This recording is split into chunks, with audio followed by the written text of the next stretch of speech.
YouTube पे यहाँ पर ट्रेंड करने लगा कि वो सरबजीत का जो मैटर हुआ था, उनकी सिस्टर ने पब्लिक डोमेन में आके ये बोला है कि मतलब 25 करोड़ का डिमांड हुआ था और वो 25 करोड़ नहीं दे पाए। इवन लास्ट में 2 करोड़ पर वो बात आई थी, नहीं आ पाए, तो उस वजह से सरबजीत मारा गया। मतलब कहीं ना कहीं वो बार्गेनिंग मतलब किस बर्नी साहब कर रहे थे। तो इस बारे में आप लोग क्या कहेंगे? और ऐसा नहीं लगता कि उस वजह से इंडियन गवर्नमेंट जो है मतलब कि वो सब चीजों को देखेगा और क्या नाम है, सेंटिमेंट्स जो होता है फिर से मतलब जख्म जो है फिर से हरा हो जाएगा। तो बजाय ये केस मतलब और थोड़ा सा और मतलब कि क्लियर होने के बजाय और कहीं खराब ना हो जाए। सर आपका सवाल कंप्लीट हो गया? हाँ, मेरा सवाल हो आपका गया। कंप्लीट हो गया? अच्छा सर, मेरी मेरी गुजारिश ये है कि देखें, जो सरबजीत सिंह वाला मामला था उसके बाद भी दर्जनों केसेस अंसार बर्नी साहब ने इंडियन लॉयर्स के साथ मिलके किए हैं और उनके केसेस अभी भी इंडिया और पाकिस्तान में चल रहे हैं। यानी कि जो इंडियन लोग यहाँ पाकिस्तान में कैद हैं किसी न किसी इल्जाम की वजह से, तो अंसार बर्नी की टीम यहाँ पर उनको सहूलत फराहम कर रही है। और इसी तरह पाकिस्तानी जो लोग इंडियन जेलों में हैं, उनको अंसार बर्नी साहब की जो टीम है, अंसार बर्नी साहब का जो ऑफिस है अंसार बर्नी इंटरनेशनल ट्रस्ट के नाम से, वो फाइट कर रहा है। तो अंसार बर्नी साहब खुद ही उस मामले में इन्वॉल्व हैं। तो ये बात के अगर वो इल्जाम लगा था तो उसके बाद फिर ये केस गुलाम हैदर के बच्चों का जाएगा, तो उसके बाद फिर लोगों के सेंटीमेंट खराब होंगे। तो सेंटीमेंट या हुकूमत को इस बारे में पता है। बुनियादी तौर पर जब पहले दिन ही हमने वीडियो पब्लिक की थी गुलाम हैदर के साथ अंसार बर्नी साहब की, तो उसके बाद फिर उसी शाम में ही आपको पता है कि बड़े बड़े इल्जाम लगना शुरू हो गए थे। इवन के लोगों ने वो प्रेस टॉक जो थी, मीडिया टॉक की थी उस खातून ने, वो भी पब्लिक की। सर अगले दिन फिर चूंकि मेरी दोबारा मुलाकात हुई अंसार बर्नी एडवोकेट साहब के ऑफिस में, तो मैंने उनसे यही सवाल किया।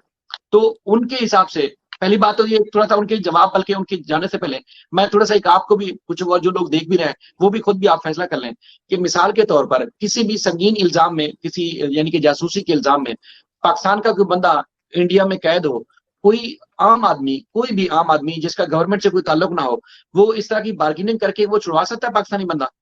आप समझ सकते हैं, मतलब कुछ हमारी अकल फहम काम करती है। या मिसाल के तौर पर अगर कोई इंडियन पाकिस्तान में कैद है, कोई भी एक वकील या एक आम आदमी वो किसी इंडियन आदमी से इस तरह की बार्गेनिंग करके छुड़वा सकता है जिसके ऊपर इल्जाम हो जासूसी का? जासूस है या नहीं है उस बारे में हमारी डिबेट ही नहीं है। कोई कर सकता है, यकीनी तौर पर ये दिमाग भी हमारा कबूल नहीं करता। अच्छा, बन्नी साहब से मैंने बात की। बन्नी साहब ने बताया कि देखिए इस किस्म की सिरे से बात हुई नहीं है, क्योंकि जब ये सारा केस हार गई थी उसके पास कोई एविडेंस नहीं थे, कुछ उसके पास नहीं था।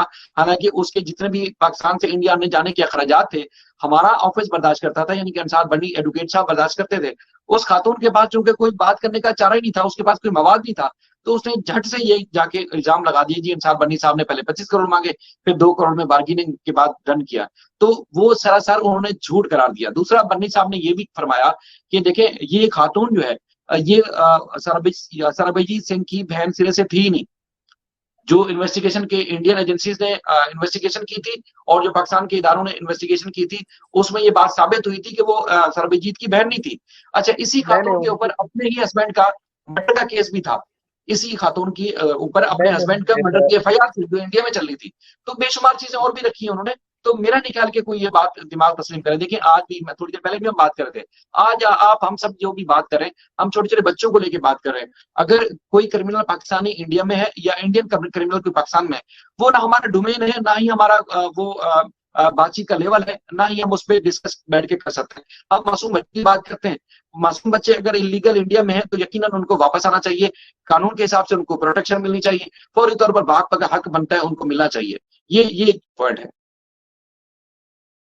रामे साहब आपका जी क्या कहना था इस बात पे? जी जी, शायद भाई आवाज आ रही है? जी जी सर। देखें देखें देखें, ये जो चीज है इस तरह का सवाल करना, देखें सवाल करने में कोई बात नहीं है। वो क्या कहते हैं कि answer can be stupid, question can not be stupid. तो आप किसी भी तरह का सवाल कर सकते हैं, वो कोई बात नहीं है।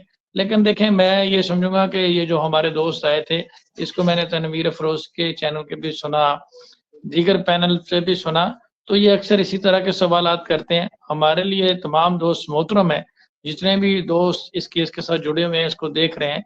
लेकिन मैं ये कहूँगा कि इस तरह के सवाल का कोई ताल्लुक नहीं है इस केस के साथ। और ये सिर्फ इस तरह का सवाल जो होता है वो कंट्रोवर्सी या डायरेक्शन चेंज करने के लिए किया जाता है। जबकि बर्नी साहब के बारे में इस तरह की चीज मेरे सामने भी किसी किस्म की नहीं आई। और मैं भी इस बात की फुली तौर पर तरदीद करता हूँ। और आप एक और चीज देखें कि इस वक्त हमारा जो कंसर्न है वो गुलाम हैदर के बच्चे हैं। तो ये इस तरह के लोगों के बारे में इस तरह की बातें होती रहती हैं। ये आपको पता होगा, इससे पहले ज़ारा काज़मी केस हाउस में भी इस तरह की बहुत सारी चीजें हुई। तो एट द एंड अगर किसी के पास कोई एविडेंस है, कोई बर्नी साहब की कोई ऑडियो है, कोई वीडियो है जिसमें वो डिमांड कर रहे हैं, तो वो हमें बताएं, हमें दिखाएं।